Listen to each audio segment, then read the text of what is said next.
Assalamualaikum warahmatullahi wabarakatuh. Perkenalkan, nama saya Haris Gunawan Tarigan, semester 6. Di sini saya akan menjelaskan laporan akhir dengan judul tentang pengaruhan penerapan klasifikasi Badan Kualifikasi Indonesia terhadap General Arrangement dan Desain Fungsional Kapal takbut. Nah, berikut sini saya akan menjelaskan pendahuluan. Nah, jenis kapal takbut yang berada di kota Batam seperti Seagoing dan Abertak Takbut, kedua kapal ini sama-sama memiliki dua generator utama dan satu generator yang untuk menggunakan darurat.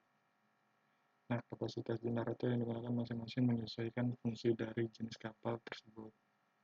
Banyak pelabuhan besar memiliki kapal tunda, pelabuhan untuk membantu kapal bermanuver, untuk membantu kapal dalam operasi berlabuh. Tetapi beberapa pelabuhan tidak memiliki atau memiliki jumlah kapal tunda yang terbatas. Dan dalam situasi seperti itu sangat penting untuk menggunakan bantuan kapal tunda dengan benar dan akurat. Nah, dengan desain kapal berlangsung dalam 3 fase, desain, awal desain, dan kontrak.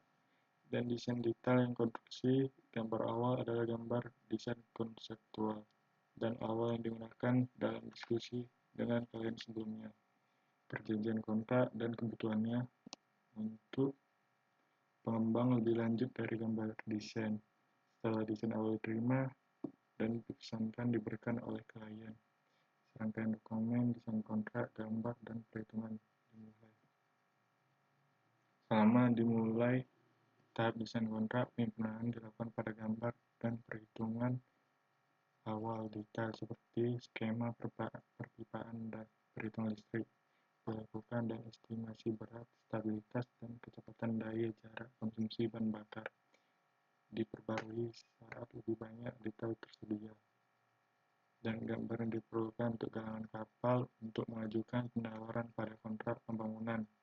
Dibuat dokumen dan gambar desain ini harus mematuhi persyaratan aturan masyarakat klasifikasi karena kapal akan diklasifikasikan oleh masyarakat klasifikasi atau CS.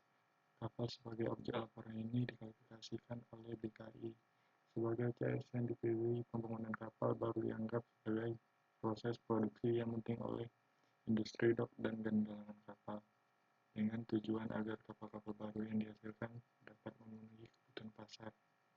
Tingkat produktivitas yang tinggi yaitu kemampuan membangun kapal berdasarkan spesifikasi dan standar mutu yang ditentukan oleh harga bersaing serta dalam waktu penyelesaian yang cepat, dapat dilihat sebagai tolak ukur kredibilitas suatu galangan. Nah, berikut saya akan menjelaskan tentang metode penelitian. Dengan metode penelitian, dengan ada beberapa alur yang kami gunakan untuk terhadap pembangunan desain kapal takbut. Pertama, perencanaan yang akan digunakan untuk membuat general arrangement terhadap kapal takbut. Dan kedua, untuk mencarikan identifikasi permasalahan yang terhadap di desain tersebut. Dengan stadium tertutup, dengan pengumpulan data dan analisis terhadap ruangan terhadap kapal tersebut, dengan menggunakan penerapan standar BKI dan analisis hasil yang digunakan simulasi dan verifikasi. Dasar teori yang kami gunakan itu tahap desain awal yang sudah direncanakan dan dikontrak oleh trial owner, dan kedua terakhir yang menggunakan desain rinci. Dengan adanya standar BKI memberikan panduan teknis untuk keselamatan dan efisiensi ruangan. Teori untuk yang rumus digunakan adalah terhadap ruangan pada kapal, stabilitas awal, dan daya tarik konsumsi BBM.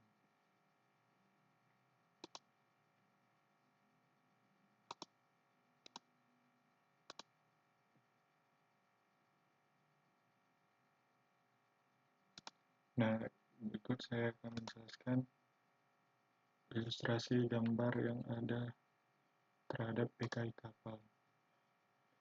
Nah, berikut sebelum penerapan kapal pada tak kutip peraturan PKI pada tabel yang belum mengacu pada standar PKI. Desain seringkali lebih berorientasi pada fungsi dasar tanpa memperhatikan aspek keselamatan, ergonomi, dan efisiensi ruangan. Beberapa kekurangan yang umum terjadi terhadap ruangan mesin yang sempit dan minim ventilasi dan akses inspeksi. Nah, yang kedua, tangki BBM dan air balas tidak ditempatkan terpisah oleh sistem kelistrikan yang menyebabkan risiko kebakaran. Nah, yang ketiga, akomodasi kru yang terlalu dekat dengan sumber getaran dan panas terhadap ruangan mesin yang menyebabkan ruangan itu bergetar sangat besar dan panas. Nah, yang keempat, akses ruangan kemudi dan dek tidak memiliki tangga atau jalur evakuasi standar terhadap BKI. Nah, yang terakhir, fire suppression system tidak tersedia atau hanya untuk manual.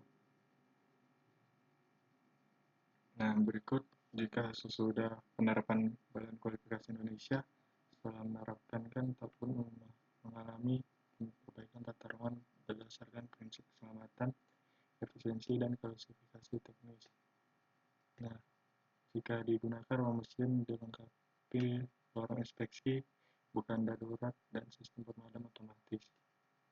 Nah, kedua, tangki bahan bakar dan air balas terpisah dari instalasi kabel untuk mencegah bahaya kebakaran. Dan yang ketiga, kamar kru dipindahi ke bagian tengah kapal jauh dari ruang mesin.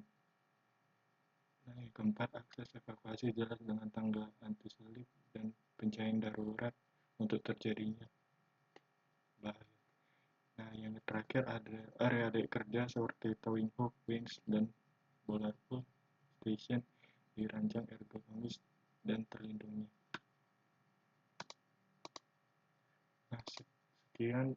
Mohon maaf jika banyak salah, lebih maaf. Assalamualaikum warahmatullahi wabarakatuh.